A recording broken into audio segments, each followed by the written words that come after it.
fill us in on the latest in the last 24 hours.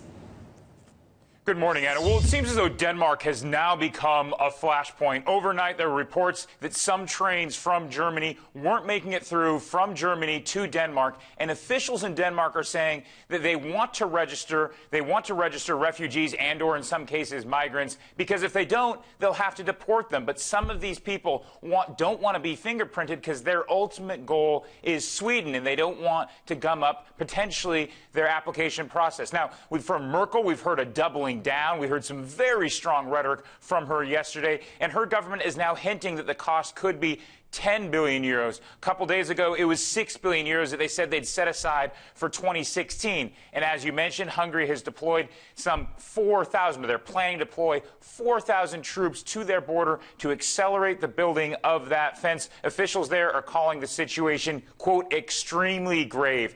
Now, on the separate side of the story, the UN High Commissioner for Refugees, Antonio Guterres, he says the situation is manageable, but he still says that the whole response has been extremely disorganized.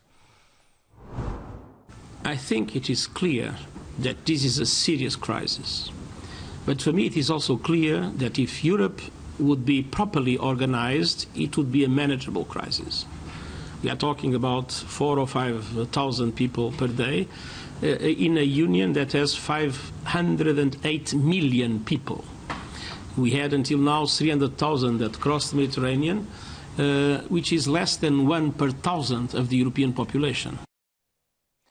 Among the things at stake, the free travel of people within the Schengen visa area, that's really what could be potentially in danger here. You look at what happened in Denmark over the last 24 hours, you basically have the Danish People's Party, which is the conservative right-wing party. They're in coalition with the Prime Minister. They feel as though a promise was made by their Prime Minister to the German government to take just 100 of these refugees, of the 4,000 that were in Hungary, and that plan was never run by them. Here's the issue, guys. In the last 24, 48 hours, 800 potential refugees have come through Denmark. That old promise that they were upset about was quickly overtaken by events. Guys?